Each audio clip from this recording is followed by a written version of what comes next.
Hello అందరికీ, ఈరోజు చేద్దాం నల్లేరు పచ్చడి. పిల్లలకైనా పెద్దవాళ్ళైనా ఎవరికైనా సరే బోన్ స్ట్రెంత్ బాగా ఉండాలంటే మంత్లీ ఒకసారి పచ్చడి చేసుకుని తినాలండి. పల్లెటూరులో అయితే మనకి నల్లేరు కాడలు దొరుకుతాయి. ఇప్పుడు మనకి టౌన్ సైడ్ కూడా ఇవి అమ్ముతున్నారండి. ఈ నల్లేరు కాడల్ని మనము బాల్కనీలో ఒక కుండీలో వేస్తే అవి బాగా పాయికొస్తాయండి, బాగా పెరుగుతాయి కూడా. మనం ఈ నల్లేరు కాడల్ని ఇలాగా చిలికల కింద చేసుకున్నప్పుడు వీటికి రఫ్గా ఉంటుందండి. ఆ సర్ఫేస్ అంతా కూడా మనం ఇలా తీసేసుకోవాలి. చేతులకు కొంచెం ఆయిల్ అప్లై చేసుకొని నల్లేరు కాడల్ని కట్ చేసుకోవాలి, లేకపోతే చేతులు కొంచెం దురద పడతాయి. మనం ఆకులు కూడా వేసుకోవచ్చండి. ఇలాగ కాడలన్నీ కూడా రెడీ చేసుకోవాలి. ఇవి మనం పచ్చడి తయారు చేయడానికి కావలసిన పదార్థాలు. మనం ముందుగా ఆయిల్ వేసుకొని ఇందులో జీలకర్ర ధనియాలు ఉన్నాయి కదండి, ముందుగా ధనియాలు వేసుకుందాము. ధనియాలు, శనగపప్పు వేసుకొని కొంచెం బాగా ఫ్రై చేద్దాము. ఇది కొద్దిగా ఫ్రై అయిన తర్వాత మనం మిగతావన్నీ కూడా యాడ్ చేసుకోవాలి. అంటే జీలకర్ర, నువ్వులు, ఎండుమిరపకాయలు ఇవన్నీ కూడా ఫ్రై చేసుకోవాలి. మనకి నువ్వులు అయితే గోల్డెన్ బ్రౌన్ కలర్ వస్తుంది కదండి, అప్పుడు మనకి మంచి స్మెల్ కూడా వస్తుంది. అలా స్మెల్ వచ్చినప్పుడు చిటపెటలాడుతూ ఉంటే మనకి నువ్వులు ఫ్రై అయిపోయినట్టు తెలుస్తుంది. ఇవన్నీ కూడా ఫ్రై అయిన తర్వాత మనం పక్కకు తీసుకుని దీనికి చల్లగా చేసుకుందాము. మళ్ళీ అదే ప్యాన్లో మనం కొంచెం ఆయిల్ వేసుకొని మనం చీల్చి పెట్టుకున్న పచ్చిమిరపకాయలు ఉన్నాయి కదా, అవి వేసుకొని కొద్దిగా ఫ్రై చేద్దాము. ఇది ఫ్రై అయిన తర్వాత ఇందులో నల్లేరు కాడలు ఉన్నాయి కదా, ఇవి వేసుకొని ఫ్రై చేసుకుందాం.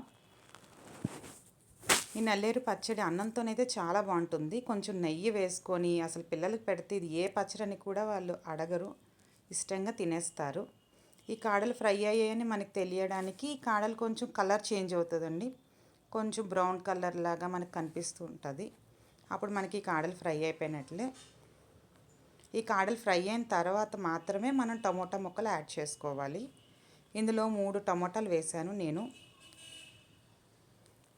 ఇది ఒక్కసారి ఫ్రై చేసుకున్న తర్వాత దీన్ని తగినంత సాల్ట్ వేసుకుందాము. ఎందుకంటే మన టమోటాలు ఉన్నాయి కదా, అవి మెత్తబడతాయి, బాగాని దగ్గరికి అవుతాయి. ఇది ఒక్కసారి కలుపుకొని దీనిపైన మనం మూత పెట్టుకుందాము.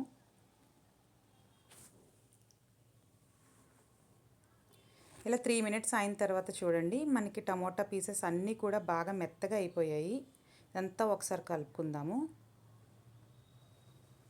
ఫైనల్గా ఇందులో కొంచెం చింతపండు యాడ్ చేసుకుందాం. చింతపండు వేయడం వల్ల మనకు టేస్ట్ కూడా చాలా బాగా వస్తుంది. ఇదంతా ఫ్రై అయిన తర్వాత మనం పక్కకు తీసుకొని చల్లార్చుకోవడమే.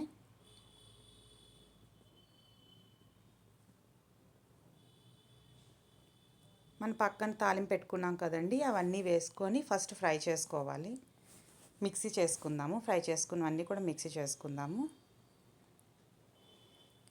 ఆ తర్వాతే మనం ఎప్పుడైనా ఇవి మిక్సీ చేసుకున్న తర్వాతే మన నల్లేరు కాడల్ని వేసుకొని వాటిని మిక్సీ చేసుకోవాలి.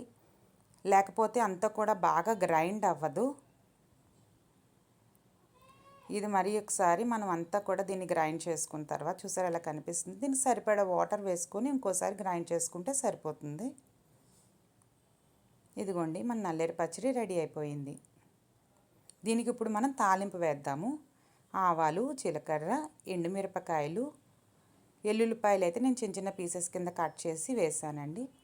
కొంచెం కరివేపాకు వేసుకొని చిటపటలాడడం అయిన తర్వాత మనకి ఇది అందులో వేసేసుకోవడమే.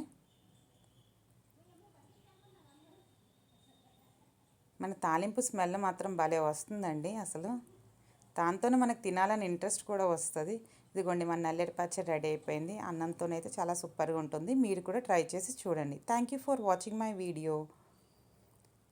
నచ్చితే మీరు కూడా లైక్ చేయండి, షేర్ చేయండి, సబ్స్క్రైబ్ చేయండి.